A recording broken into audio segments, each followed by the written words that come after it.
Hey, podcast listener, even if you are alone in your entrepreneurial journey, know that today, right now in your earbuds, you are joined by thousands of entrepreneurs from all around the globe seeking to grow better, more profitable, location-independent businesses. If you'd like to learn more about what we do and download our entire back catalog, check out TropicalMBA.com.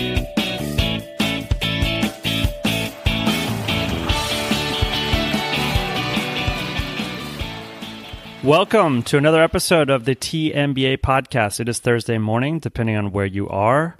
Thank you so much for letting us be in your earphones. Dan, how are you? That's where I like to be, right in the buds. All right, that was very professional. Thank you. Yeah, it's almost like you've done it 400 times. Are we up to 400 yet? Not yet. We're getting there. Any ideas for special eps? Happy to hear them. Speaking of ideas, many listeners of this show have requested an old school Dan and Ian get on the phone and talk for 25 minutes episode. Here we are. So here we are. We're going to do that. No problem. Lots of listeners have went over to TropicalMBA.com/subscribe, signed up for our newsletter. Occasionally on the newsletter, we'll send out a question like this, which is, what do you want to hear us talk about on the pod? And so if you don't mind, Ian, I'm going to read some of those emails to you, and we're going to answer some of them today. Cool. Let's do that. There's a question. Everybody's shouting out a question. All right. First email is from Mike, reaching into the mailbag here. What's a non-business goal that's useful? He's using the word KPI. Hot take. Do you know what that stands for? Key performance indicator. Got it.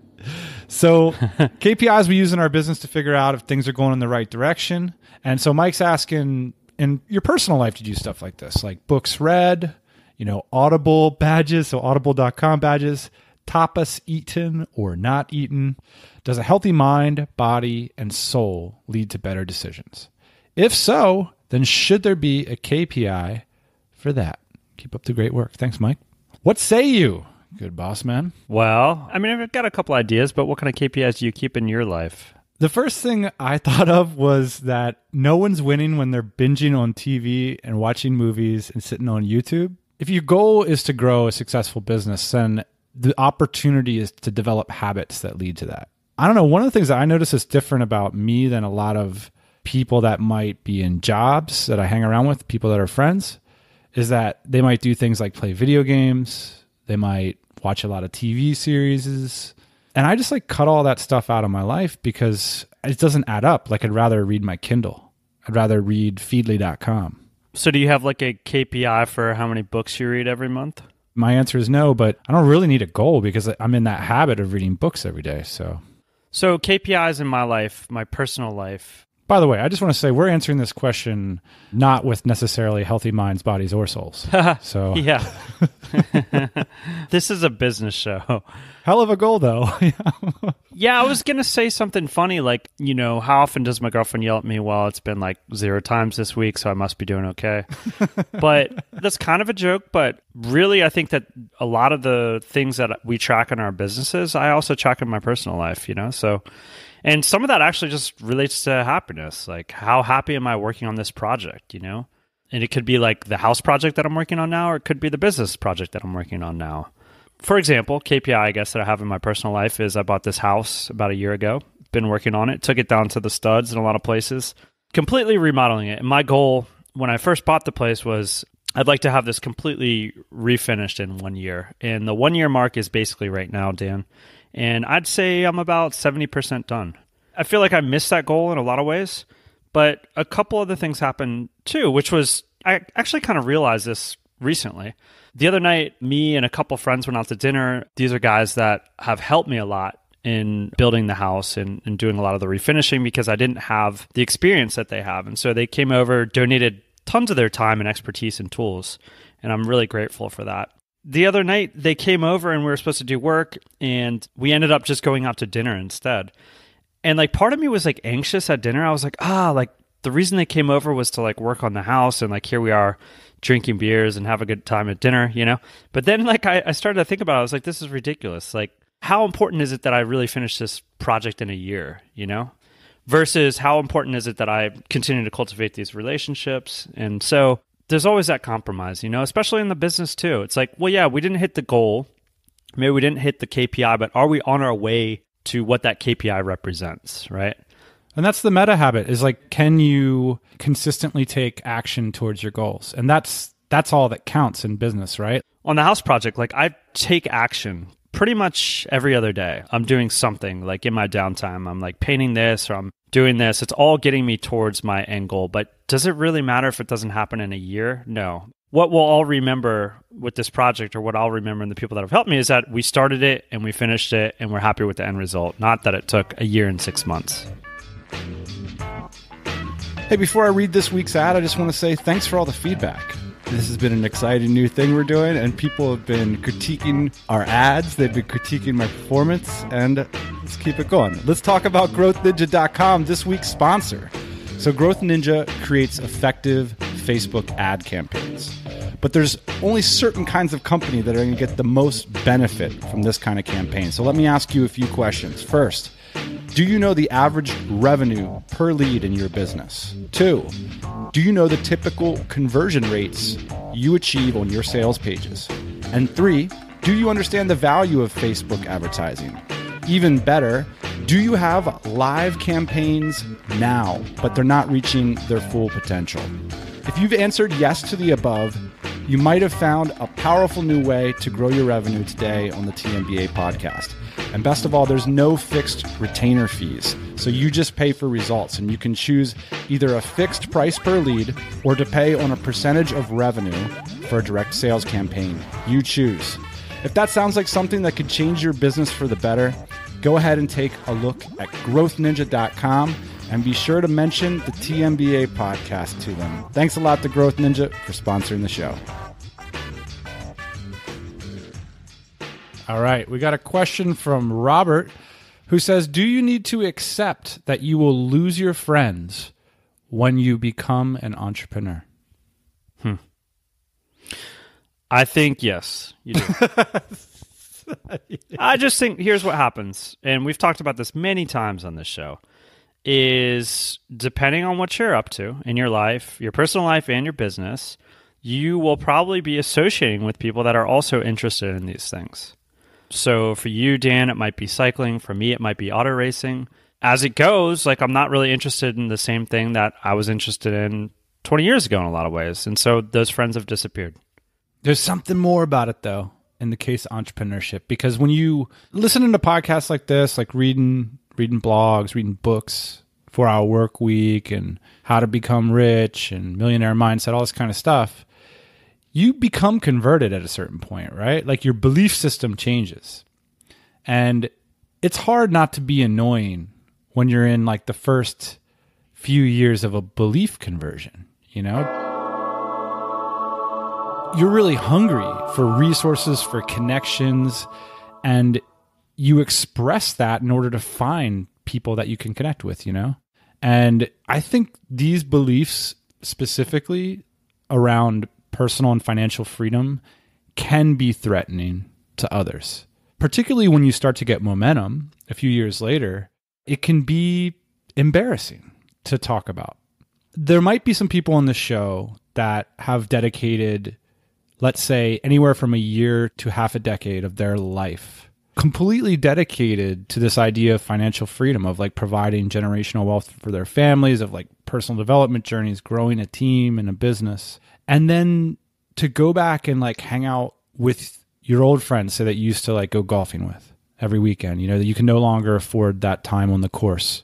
For some reason, these conversations can be difficult in certain kinds of friendships. Now, with my childhood friends that I've been friends with for 20 years, I can go back to them and tell them anything, you know, like, hey, here's what I'm doing, and they'll like laugh it off, and we have plenty to connect over. But there are those sorts of friendships that were defined by the practices or the place you were in your life. And it's, for some reason, it's almost like you converted to a new religion or something, or maybe you married someone that your friends don't like, or you know what I'm saying? Like there's certain sorts of decisions you make in your life that I do think they shut the door in a pretty definitive way on friendships. So my answer is yes. That's a long way of saying I agree with you. I think the answer is yes. So far, sort of a low emotional tenor to the episode. We can pick it up. You're going to make many new friends. Very exciting new. Man, I met so many great friends through entrepreneurship in this show, and exciting people who are pumped to hear about your successes. They don't feel threatened by them. All right, next email. Jules. Okay, so Jules and Alan wrote emails that are quite similar. So I'm going to read both of them, and I think we can kind of address them both at the end, if you're cool with that. Sure.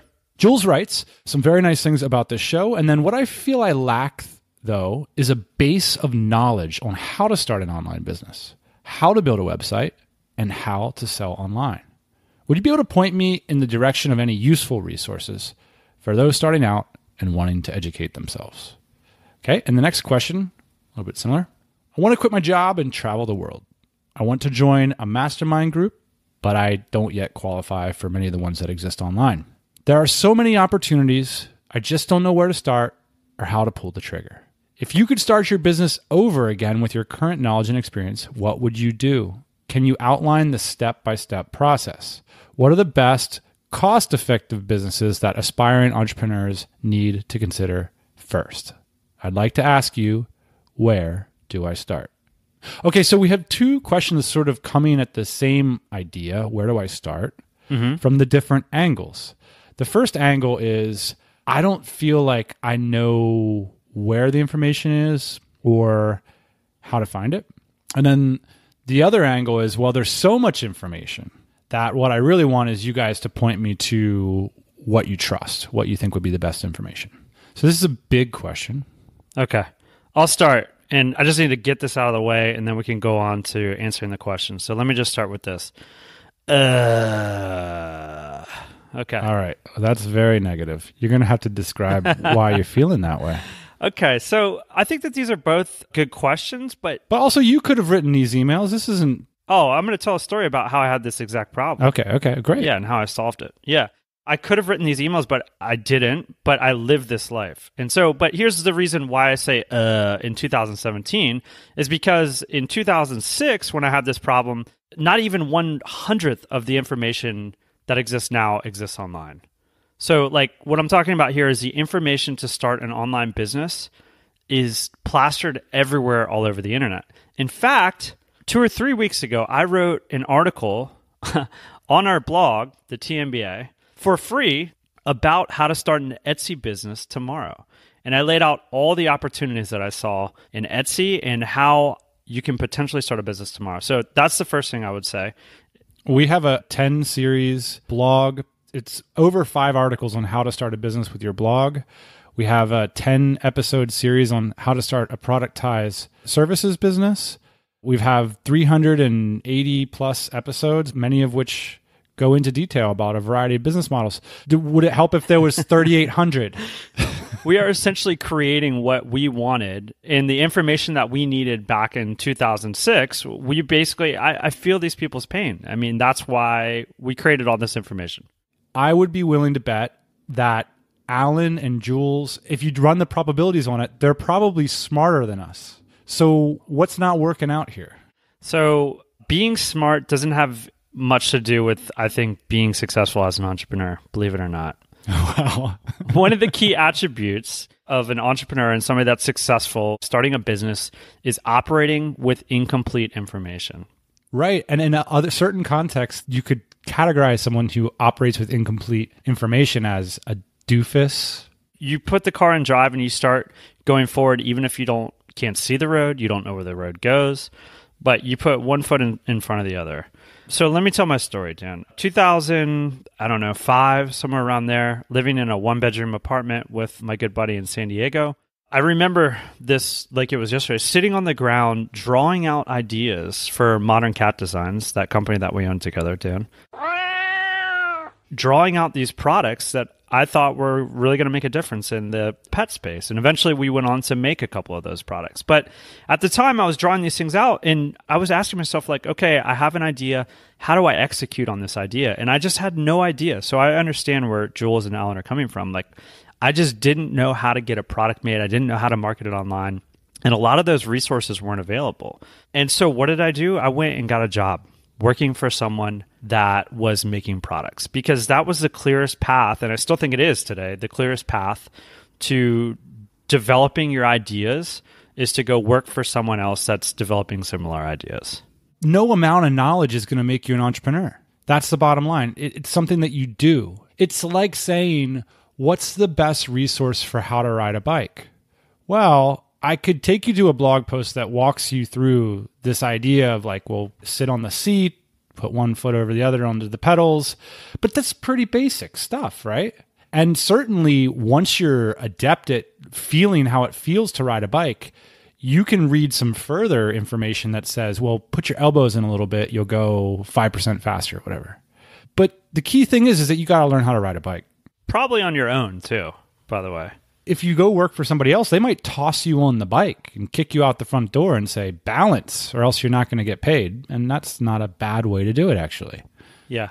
One of the things you're describing here is people have to get uncomfortable acting on limited information or information that they don't have. Like, I've had this conversation with entrepreneurs in person, and I can see it frustrate them. And I've been on the other side of this conversation. It's almost like, I know you don't feel like you know enough right now, but you still have to do stuff. Like, you still have to go get an apprenticeship. You still have to go pitch people something. You still have to put up a website in a space you're not super familiar with. Mm-hmm. Like, you just have to do it. Like, that's the difference between people who start a business and people who don't. It's at once like the simplest thing and the most complex thing. Here's another thing I think about starting a business and wanting to be an entrepreneur. I think a lot of people, myself included, see this like class of people, you know, and they say like, oh, I want to be like those people. They have financial freedom. They can travel the world. Let me tell you something. When you get to the other side, it's not as pretty as you think it might be, you know. There's the same problems, a lot of the same problems that existed at your job still exist when you are an entrepreneur, you know, like, how do I spend my time effectively outside of work? You know, how do I spend my money? How do I pay the bills? How do I pay the bills? All these things still exist. So this is what we call the business ideas paradox. You ready for it? If you feel like what you're missing is information or a business idea, what you're actually missing is relationships. Because when you meet entrepreneurial people in the entrepreneurial space, they don't have a lack of ideas or ways to get information about those ideas. So the question is, you know, why is there this strange paradox? Like, when you most need a business idea, quote, need a business idea, why don't they exist for you? And then when you have, like, Ian has like 25 ideas right now that are just burning a hole in his back pocket that he could say right now, but it's not really about the ideas. That's kind of the point. Like, you brought up the cat furniture idea that you were sketching on the lot as if it's like this mythical thing. Like, it all depended on that one gem of an idea. And if it were a movie, that would be like the inciting incident, right? And we even describe it that way. But the reality is you've had 100 business ideas in that month alone, you know, because you were in a frame of relationships that were entrepreneurial. Now let's talk about why people don't have those relationships. I'd say this too, before you go on to the relationship part. You need the relationships, but also you need to be adept at solving problems. Well, I'll get into that after you explain the relationships. Yes. Okay. So why don't people have these relationships that create an abundance of entrepreneurial ideas, inspiration, and information? They don't have them for one of two reasons. Let me just put this out there. The first is that they're not effective. Okay. They're not people who can get things done. And in order to become someone that gets things done, you got to know what you want to get done, and you got to be resourceful, and you got to work hard at it. Okay. It's pretty basic stuff. The second thing is that they ask too much in return for what they're doing before they've built up a lot of trust, right? Like, that's why people that have gone to Princeton University get really high paying jobs, not because they know something that other people don't know. It's a known secret on Wall Street or these great jobs that when you hire somebody from Princeton, everything that they've learned is garbage, okay? Everybody knows that. So why would you hire the person from Princeton? Well, you trust the process that they've been through. Now, if you're quitting your job or you're leaving your career and you want to come over to be an entrepreneur, and you don't have any track record, you don't have any Princeton degree, you can't expect people to trust you right away. You have to create a track record through regularly doing work. And if you're going to demand a lot of money up front for the sorts of things that you're doing, it's no way to earn trust. Okay. I think this is really hard for people to duplicate this outside of the career construct they've been brought up in. So one of the things that I say to people who are having a hard time getting into the entrepreneurship game is, well, you have to sacrifice a lot. And if entrepreneurship doesn't come naturally to you, you might have to sacrifice more than the person to whom it does come naturally to. So what does that mean? If you challenge yourself with the idea that like you want to do something, say you want to travel in a foreign country for a year. If your first instinct is to scour the web and look for things to apply to, that's not a very entrepreneurial mindset. Like permission seeking. Permission seeking, exactly. Like, oh, if I just have the right credential and I apply to this, then that happens. Now, the more entrepreneurial mindset, and by the way, this is a skill. You can learn this. Like, skills can take a while to develop. But for me, it strikes me as an easy thing now. It would not have 10 years ago. But now I would say, oh yeah, I can cook up a plan to spend a year in a foreign country. No problem. I can get people to fund me. I can go work for so-and-so. I can share a home with so-and-so. You know what I mean? I can think of a bunch of ways to hatch a plan, to create a project to get that done. That's a mindset and a know-how that can be learned in a small business setting, because it's the same mindset you have when I'm like, okay, we'll go make $1,000 next month. How are you going to do that? No problem. It doesn't matter. I'm going to solve some problems. Exactly. Some people just got it too good, right? It's a hard problem to solve at the beginning if you don't have an entrepreneurial mindset. Yeah, I think you're right. It's like a religion, right? You have a lot of mental undoing, especially if maybe you went to an institution and there wasn't a lot of critical thinking going on, or maybe you never had the opportunity to go to an institution like that and you didn't have any problems to solve. But, some of the most successful people never went to school, I have a buddy here in Austin. He makes a lot of money, and I don't even think he finished the 8th grade. What does school do for you? It's that at a young age, he got good at solving problems. Here's a problem that many of our listeners are trying to solve is, well, how do we get involved in all this cool stuff we hear on the podcast? Well, what do you really think is cool, and get into the thick of that problem space, right? The way you're going to get rewarded as an entrepreneur is by being someone who's recognized as being effective at certain kinds of problem solving. So, go work for an entrepreneur that you admire. If you want to be like one of these people in Chiang Mai, like just go to Chiang Mai, like solve that problem, get there, figure out how to be valuable to those people. Forget about figuring it out on a blog post. Forget about taking a course. Like, this stuff takes years. So of action too. I mean, what you're saying too about like going to Chiang Mai, and like chances are once you get there, it's probably not going to be what you want. That's kind of the honest truth about it. It's like a lot of things that I've thought I've wanted, and even I've seen people around me get, once I get them, or once I understand the actual time commitment that it takes to get them, the money involved, the sacrifices involved, like that's not something that I want. Sure. And that's my argument against retirement. Like if you're going to work for 50 years for it, get a mortgage and all this stuff, you should try it out for a year just to make sure it's worth the 50-year investment. Same thing with this stuff.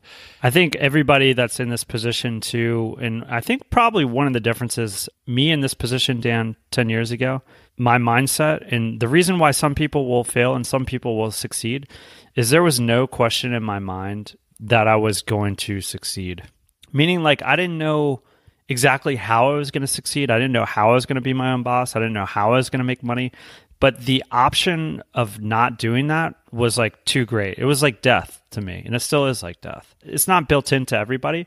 But I think if you give yourself, here's the hack.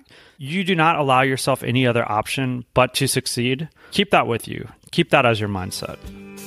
Have you got an answer, politician? Now, let me challenge you on behalf of our awesome listeners, because we just sounded off with our philosophy, with our grand vision of life, but we didn't answer the question. And the question is, and I want to challenge you to answer it, what can I do right now? What's one thing? Okay, I get it. You guys went on this grand heroic journey. It's a mindset thing, great speech. What can we do though? What's one thing that we can do this week that could get us started? I'm going to have to go back to the 16 hours that I put into that Etsy post. Right. Either you listen to that rant or you read that post or you read somebody else's post, but you have to take action. And that's the hard thing about this, Dan, is like you can't make people take action. I spelled out exactly how to start an Etsy business for less than $200. And those people that are listening to this might think like, I'm not a product person. I don't think I know what Etsy is. I don't know how Etsy works. These are all objections. And these are all objections that are going to be overcome by someone. Figure out a way to get through those objections. I think, honestly, it's hard work. It's hard work personally in terms of your development to get over these mindsets, but that's what I would do. So my advice would be to go get yourself a better job. So entrepreneurship sits on a relative spectrum. It might start at something like, indentured servant, unpaid intern, then you move up to like employee, then there's freelancer, consultant is after that. Then after that, it's like services provider, then it's productized services. Stop me if I'm getting too wonky here. Then all of a sudden, like there's a line around consultantsville that's like, entrepreneurship fence or small business fence, and you kind of jump it, and now all of a sudden you're selling products, and now you're a business owner, and then maybe your business models start to improve. We're not selling just products anymore. We're selling a platform to people. We're selling subscriptions to people. You keep going up and up and up the business models. And where you're at now is at the very beginning of this journey. That's what I'm hearing, if you don't know even the information. And where your relationships are at you've got this job and this career that aren't leading towards entrepreneurshipsville or towards wealthyville.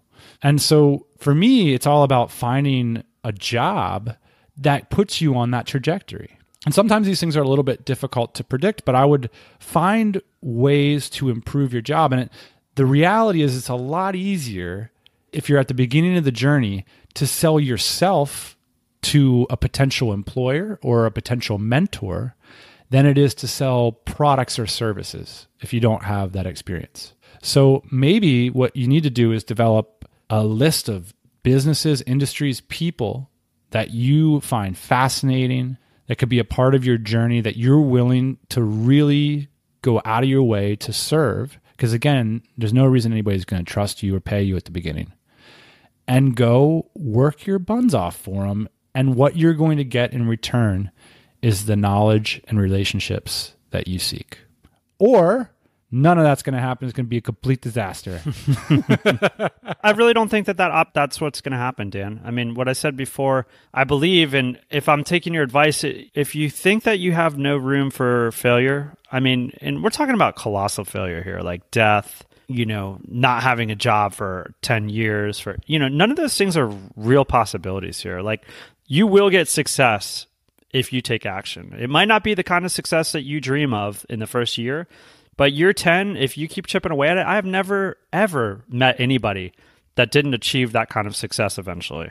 I'm glad you said that, because I was reading an article recently by someone who we're friends of. I don't know if I should mention the name, so I'll just say someone that we respect very much, really bright, tons of potential, and wrote a great article about why she decided to go back and get employed. She was a bit like off the career track for 3 years, maybe 2 or 3 years. And when she came back, there was a couple things. She got a better job because of the skills that she had learned. She had, quote, learned more in 3 years as an entrepreneur than she had learned in the entirety of her career. I think she mentioned life. You learn a lot fast. It's a crash course. And she got to keep her side entrepreneurial ventures going while she's going to be employed based on the skill sets that she learned. And then the final part of her writing was, do you regret it? Do you regret your journey, your time spent as a business owner?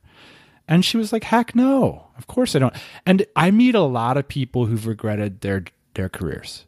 I can't, off the top of my head, remember somebody who regretted trying to do their own thing. It's one thing when you kind of sign it off to other people, but when you take it into your own hands, generally something good's going to come up. Like you said, the downside isn't so far down because you're learning, you're meeting people, you're doing new things, and you can always go back and jump back on the ladder. Yeah, that's right. That job will probably still be there for you. The other thing about staying on that ladder is a lot of times it just falls right the F down and people don't know what to do about it. And the higher you are up on the ladder, the harder you fall. And there's not a listener of this show who can't come up with one example of a person that got blindsided in the middle or the late part of their career, and they had counted on the income and the, quote, skills that they were and the cachet that they had built up, and now there's no place to apply it to earn that income anymore. I mean, entrepreneurs are going to take their hits too, but I think at least we have a bit more flexibility in terms of where we can apply our efforts and how we can have a lot of upside potential even later into life. Yeah, I mean, I think if I look at my trajectory, Dan, one of the things that I think is valuable is that I've figured out a way to earn money pretty much in any situation that I'm in. You know, and I didn't have that ability before when I was sitting on the floor in my apartment. Like I didn't, the only way I knew how to get paid was if someone paid me directly, you know, through a job. And so if that's all I take away the last 10 years is that I've figured out how to make money on my own, I'm totally happy with that, even if it isn't a lot of money in the future. It's true. And think about that situation of like the ladder falling down with the career person, and they didn't develop that entrepreneurial skill, which maybe if you're just starting out, like offering free work to some internet business person that you heard about on a podcast might look ridiculous. But imagine the person in mid-career who the jobs, for whatever reason, are drying up, and they're in that exact same position of wondering what to do next, except they're just one resume in the big pile of the limited number of jobs, and they're waiting for a call back. Is that the position you want to be in your career? Thank you for the questions. Thank you to the newsletter subscribers for their feedback. It's pretty cool to see that. Apologies if we're not made for guruship, Ian.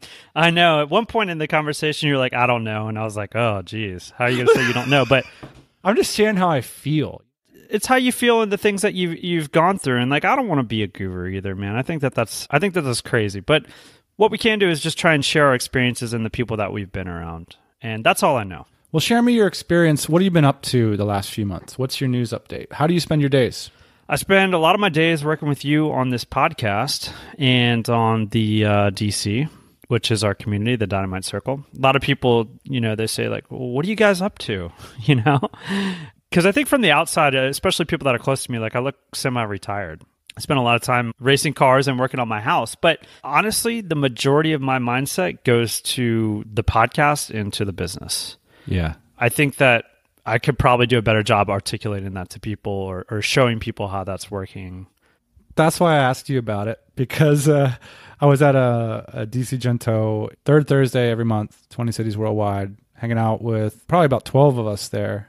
And I often get the question, what are you up to, man? And I'm thinking, well, I'm here right now, but I got 100 emails from members I got to get back to. And we've got this new sponsorship program for DCBKK. And we just signed the contract with the venue, this new venue we're going to have on the weekend party. We've got, 20 events tonight as we speak. And I think we do a poor job of, we've got over 1,000 members. We've got events almost every other month. It's a lot of work. I mean, it's a ton of work. And I think for the most part, maybe part of our problem is that we see it as boring to people on the outside. I think that we could definitely start to share a little bit more about what we're up to and how we spend our time. Somebody asked me the other day, this is a good test for me, a good identity test. And they said, like, what do you do? In the past, it was like, well, I own this product company. And then recently it's like, well, I'm a professional podcaster. I podcast with you the majority of my week. And I own this business that helps entrepreneurs grow their businesses. And one of the things that dawned on me, and I think that that's relevant to this conversation that we're having today, is I said, yeah, I help established entrepreneurs grow their businesses. And I think what's come to my attention through this episode and over the last couple of weeks is part of the reason why we don't focus on beginners and people that haven't kind of taken that first step on their own is because that's a lot of like self-work, I don't think that anybody, including myself, can help most people do that work. It's a mindset shift that has to happen. We just spent half of this episode talking about it, but I want to be like clear on like my position in life, I guess. And it's to help people that have already made the decision to become entrepreneurs and change their life through business. Word. Yeah. I love it, man. That's cool. Sometimes, like, I think on the outside, it seems like this is amazing. And then I'm describing to this person who like wants to be involved, like all the stuff that we actually do every day. I think I could like see the eyes glaze over, like your life sucks, man. Yeah. Cause it's easy to hear the podcast and we flew here and then we're having this, but what gets all that stuff done? Read the contract for an hour. And then because if you screw something up, then 25 people's lives are going to go a little bit different. Like that's your job. So it all boils down to being effective and working hard in any career. What that means for us is, I'm on standing call every day. I have a standing call with you every day, which is a bit longer than your average 5 to 10 minute standing call, which is with the team. I spend at least a half an hour in my email inbox every day. I draft and edit blog posts. I draft and edit podcasts. I do a production meeting once a week. I do at least 2 interviews a week. And I'm just saying it in a droll way. I'm excited about all this work. This is my craft. This is what I do. But this is what we do. We work all week, There's no surprises here to the established entrepreneurs. Everybody's just like, dude, I already turned off the episode because I have a call. I kind of like it because it's old school. So I'll share like a little bit more about what we're up to. So like you said, people ask like, what are you guys doing all the time? And if you guys haven't noticed, every Tuesday morning, a new blog post comes up. And that's something that's new for us. And like the amount of work that takes for that to happen, I definitely don't need a pat on the back because this is something that we want to do. But like, I would have never imagined how hard that is. So in the past, me and you have kind of like, and mostly you have like written the blog post and they kind of go up randomly. It's like, oh, cool, Dan wrote another blog post. Every Tuesday now, there is a new blog post at the blog. We've started to invest heavily in that infrastructure around that and what it takes to actually get that done because it was and it is way more work than I ever could have imagined. Let's talk about a mindset thing there too, because, a lot of like what we're able to do with events and this podcast are lagging indicators of all this podcast that we've done in the past, And so we're like, hey, it's really important that we take the time to translate the lessons and the stories into writing as well. So people can have access to these ideas. Like your Etsy post is a great example. I can like go back to TMBA archives and like look at every single one of those posts. And like, I can like imagine where I wrote it and how much I like was burning myself down to do that. Because a lot of those things would happen from 6 p.m. to 11 p.m. in a cafe because I was doing like business stuff during the day.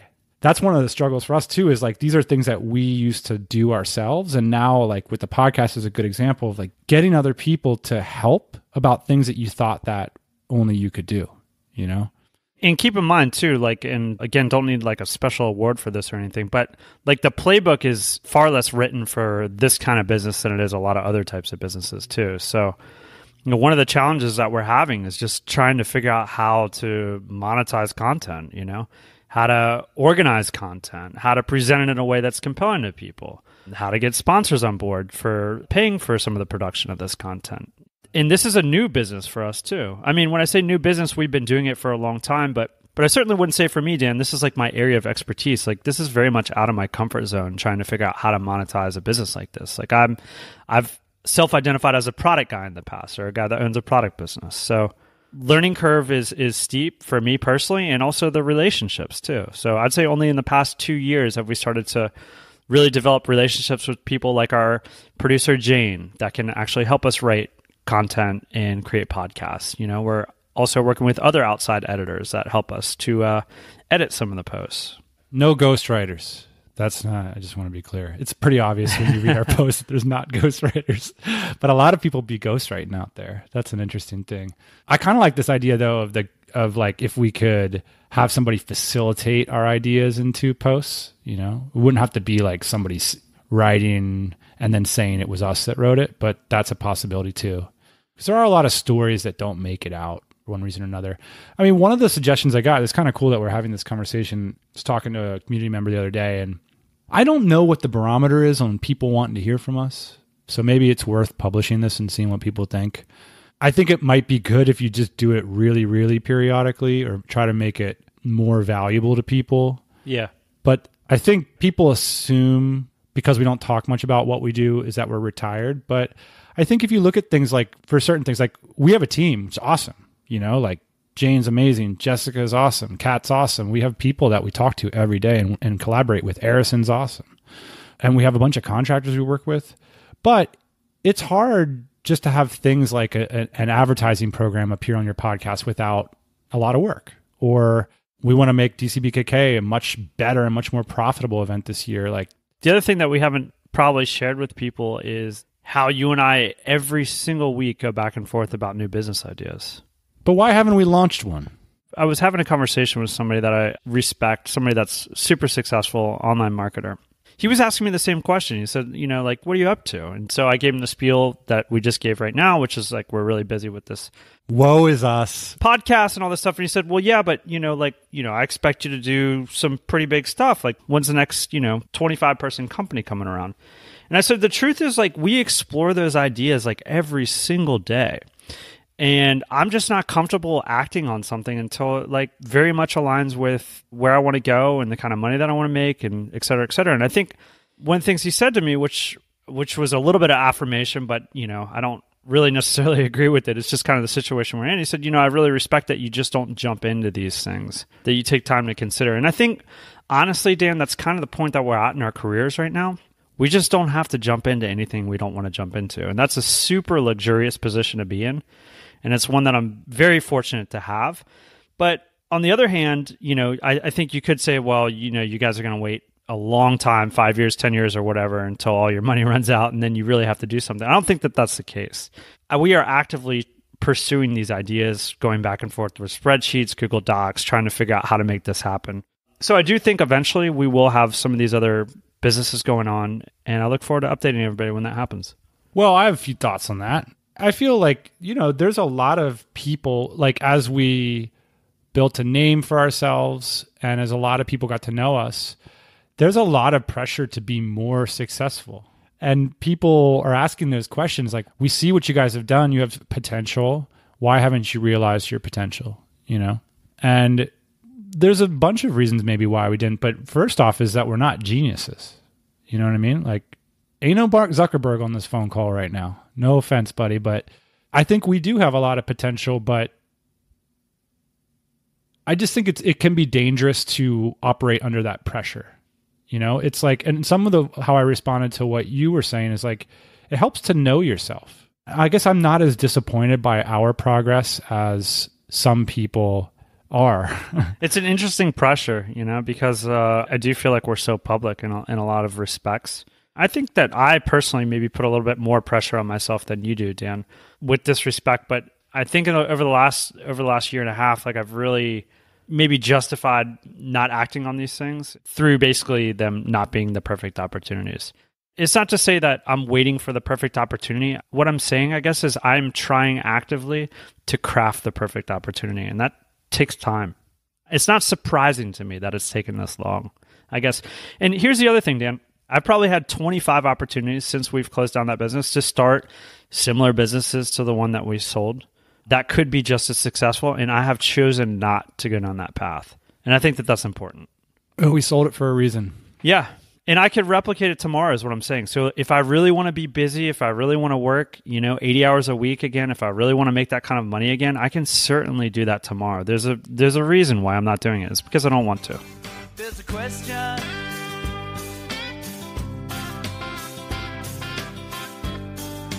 What do you think is going to happen this year?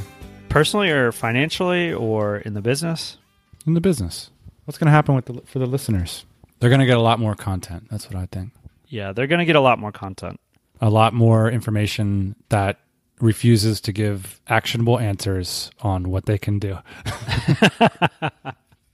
All right, that's enough. That's enough. All right. This has been horrible. It's been good, though. Just a full-on 1 hour BS session. 2 more hours of this, we could be the Joe Rogan show. Oh, man. Try a new format. I would love that. All right. Appreciate it as always, boss man. I'll talk to you. Actually, let's be more accurate. The whole talk to you next Thursday morning thing is a complete ruse. I'll talk to you right after this phone call and then tomorrow morning as well. See you then. Hey, thanks for listening to the Tropical MBA podcast. You can go to TropicalMBA.com, get access to hundreds of back episodes and all kinds of other goodies. Load up your iPod. That is the cheapest way to fly business class on your next international flight. We will see you next Thursday morning, 8 a.m. Eastern Standard Time.